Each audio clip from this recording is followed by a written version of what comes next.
Bonjour, c'est Séverine de Coaching and Out. Je suis ravie de vous retrouver aujourd'hui pour une courte vidéo sur l'assertivité, l'art de dire non aux autres, de dire non aussi à soi-même. Et pour cela, quelques petites astuces, quelques petits conseils. Tout simplement, déjà pour savoir dire non, il faut savoir dire non à quelque chose. À quoi je dis non? C'est-à-dire que c'est quelque chose qui vient ou heurter mes valeurs, ou quelque chose dont je n'ai pas envie, dont je n'ai pas besoin. Et il va falloir que je l'exprime. Pour cela, il faut dans un premier temps connaître ses besoins, ses envies. Moi, je vous propose tout simplement de les lister. Vous avez les besoins fondamentaux, ceux que nous connaissons tous, des besoins pour soi, pour vivre, basiques. Et vous avez également des besoins, et plus on s'élève dans cette fameuse pyramide de Maslow ou d'autres types de pyramides que vous avez pu pratiquer, des besoins qui vont aller sur de l'appartenance, sur de la reconnaissance, sur de l'estime, sur une quête de sens, etc.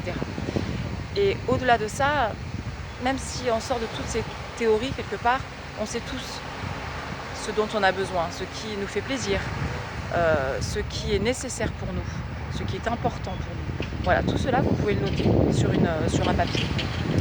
Une fois que vous avez noté cela, vous allez noter dans une autre colonne en quoi c'est important. Pourquoi c'est important pour moi? Et si je ne l'avais pas, ce besoin, s'il n'était pas nourri, qu'est-ce que ça engendrerait pour moi? Et une fois que vous avez répondu à ces questions, les choses se dessinent beaucoup plus clairement. Vous vous dites, mais bien entendu, si il n'est pas réalisé ce besoin, je vais être comme ci ou je vais être comme ça, je vais avoir tel type d'émotion et ceci n'est pas acceptable pour moi.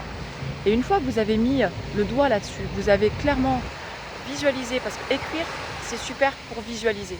Visualiser quels sont mes besoins, ça c'est une première chose, mais c'est très statique. Mais ce qui est très important, c'est le ressenti, ce que vous allez ressentir en écrivant si ce n'est pas réalisé, si ce besoin n'est pas nourri. Et là, va résonner en vous le non un peu plus fortement.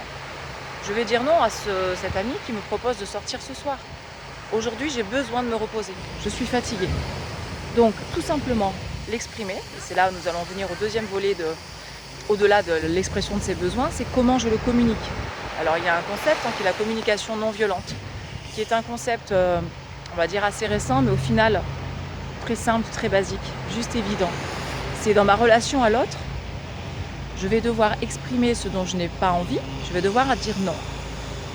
En faisant taire les petites peurs intérieures et le petit gendarme qui va me dire mais qu'est-ce qu'il va penser, qu'est-ce qu'il va dire, et si, et si, et si. On essaye de l'accepter, ça, de l'accueillir, mais de le raisonner. Et le raisonner en négociant. En négociant avec l'autre, par exemple. Écoute, ce soir, je n'ai pas envie de sortir, je suis fatiguée. J'ai besoin de me reposer. Demain, si tu veux. Par exemple. Ça, c'est dans une relation amicale. Dans une relation de travail.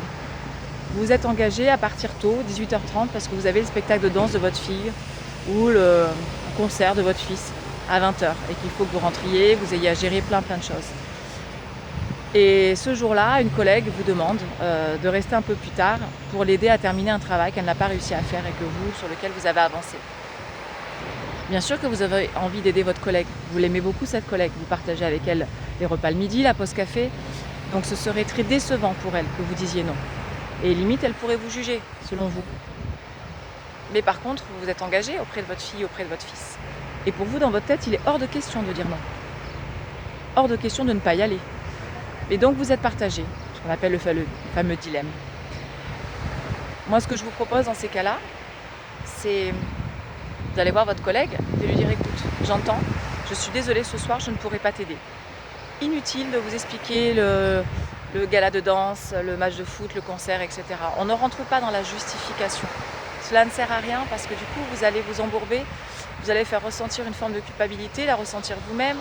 Et vous allez ouvrir des brèches, des failles dans lesquelles l'autre va peut-être, en fonction du jeu psychologique qu'il a envie de jouer avec vous, s'engouffrer ou pas. Donc moi je vous propose simplement de dire non, une simple explication, je ne peux pas, j'ai ceci ou j'ai cela à faire. Par contre ce que je te propose,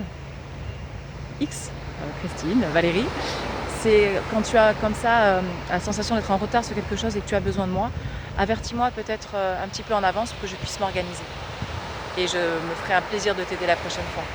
Et vous voyez, j'ai dit non très poliment, je n'ai pas perdu mon ami, ma collègue, mais par contre, je vais ravir mes enfants qui vont me voir à leur concert, à leur spectacle de danse.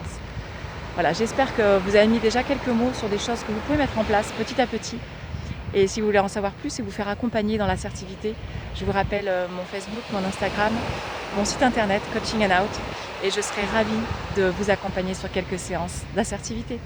Allez, aujourd'hui on dit non. À très vite!